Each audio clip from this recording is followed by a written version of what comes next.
बस एक ही गाना बोलता है कि चोली के पीछे क्या है। तो स्वागत है दोस्तों एक बार आप सभी का फिर से हमारे YouTube चैनल एंजॉय योरसेल्फ पर। और आज की वीडियो होने वाली है दोस्तों धमाकेदार, शानदार, दमदार। तो वीडियो को बिना किसी देरी के स्टार्ट करते हैं, क्योंकि ना ही आपके पास ज़्यादा टाइम है और ना ही मेरे पास। वीडियो को कर दीजिए लाइक और चैनल को कर दीजिए सब्सक्राइब। यार तुम्हारे पैसे थोड़ी ना करते हैं, कर दो यार।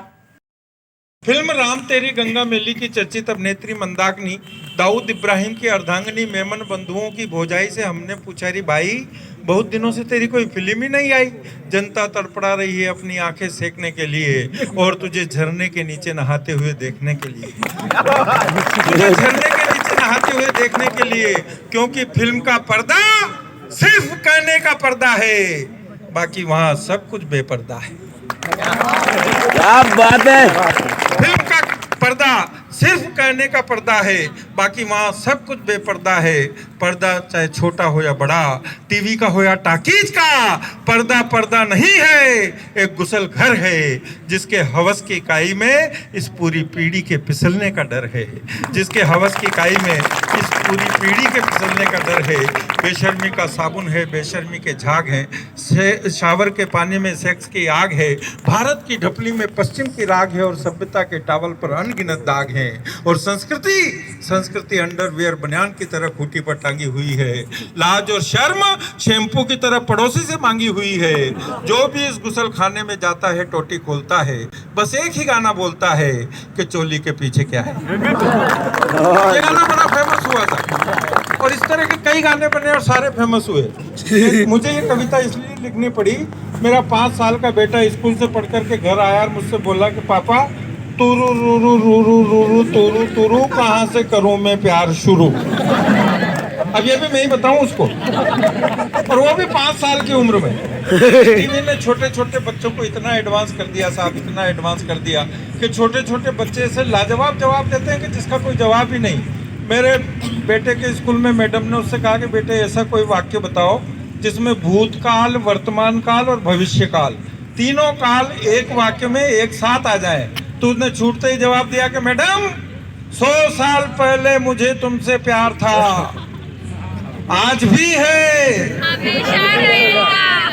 और कल भी रहेगा।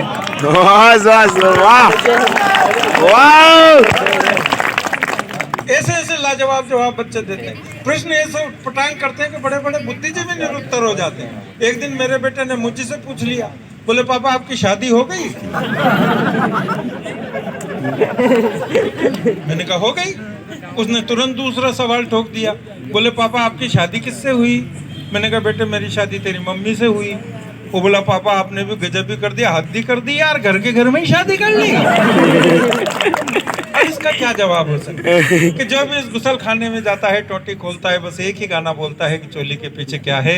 ये गाना भी एक अजीब पहेली है जो सुलझ ही नहीं पा रही है, और 3 पीढ़ियां इस गाने को जन गन और मन की तरह से गा रही हैं। पिछले कई दिनों से ये प्रश्न हर आम आदमी के पीछे भागता है। दूध पीता बच्चा अपनी माँ का आंचल पकड़कर सवाल दागता है कि चोली के पीछे क्या है। अब उसे कैसे बताएं, कैसे समझाएं, और जो बात मैं कहना चाहता हूँ, क्या कहना चाहता हूँ, कैसे कहना चाहता हूँ, कहाँ कहना चाहता हूँ, बात अगर दिल के दरवाजे पर आपके दस्तक दे दे, ठक से तीर की तरह आपके दिल के आर पार हो जाए कलेजे के, तो फिर एक बार एक श्रोता ऊंचे हाथ करके 5 बार ताली बजा देना कि दूध पीता बच्चा अपनी माँ का आंचल पकड़कर सवाल दागता है कि चोली के पीछे क्या है। अब उसे कैसे बताए, कैसे समझाए कि चोली के पीछे न दिल है, न जलवा है और न जन्नत। अरे चोली के पीछे अमृत है, अमृत, वो अमृत जिसे पीकर के बच्चा बड़ा होता है, जिसे पीकर ये समाज, ये देश, ये राष्ट्र खड़ा होता है।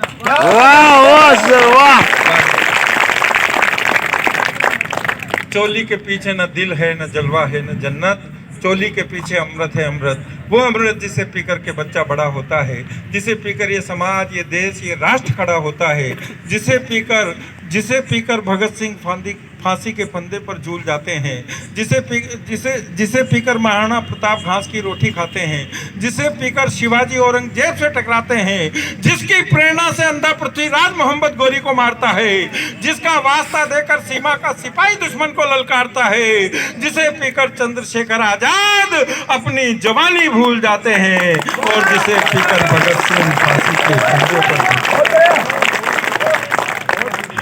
जिसे पीकर चंद्रशेखर आजाद अपनी जवानी भूल जाते हैं, जिसे पीकर भगत सिंह फांसी के फंदे पर झूल जाते हैं। ये गान का नहीं, ये गान का नहीं, गुणगान का विषय है, आन बान मान सम्मान का विषय है, माँ के ममत्व और स्वाभिमान का विषय है। सुभाष दे और सावन कुमार, अरे आखिर तुमने भी तो समृद्ध को पिया होगा रे यार। बहुत मतलब जहाँ ताली बजनी चाहिए थी उस जगह पे आपने ताली बजाई है। इससे ये प्रमाणित होता है कि आपको कविता की समझ है, और बहुत अच्छी समझ है कि दूध पीता बच्चा अपनी माँ का आंचल पकड़कर सवाल दागता है कि चोली के पीछे क्या है। आखिर तुमने भी तो समृद्ध को पिया होगा रे यार। और थोड़ी सी तालियों का घनत्व और बढ़ाना मैं समापन कर रहा हूँ इस कविता का, कि आखिर तुमने भी तो माँ का दूध पिया होगा यार। अगर तुमने वास्तव में माँ का दूध पिया है तो अपनी माँ की छाती पर अपने जवान नाखून अंकित मत करो, और भगवान के लिए पन्ना दाई की कहानी को कलंकित मत करो। वाह वाह वाह, मजा आ गया, आनंद आ गया। हालांकि हम लोग 50-50 हजार लोगों की भीड़ में कविता पढ़ते हैं, लेकिन उतना मजा, उतना आनंद नहीं आता जितना आज आप लोगों ने दिया है। सुनाने में आनंद आ रहा है मुझे। बस अंतिम पंक्ति और इसका समापन करता हूँ कि अरे आखिर तुमने भी तो समृद्ध को पिया होगा रे यार।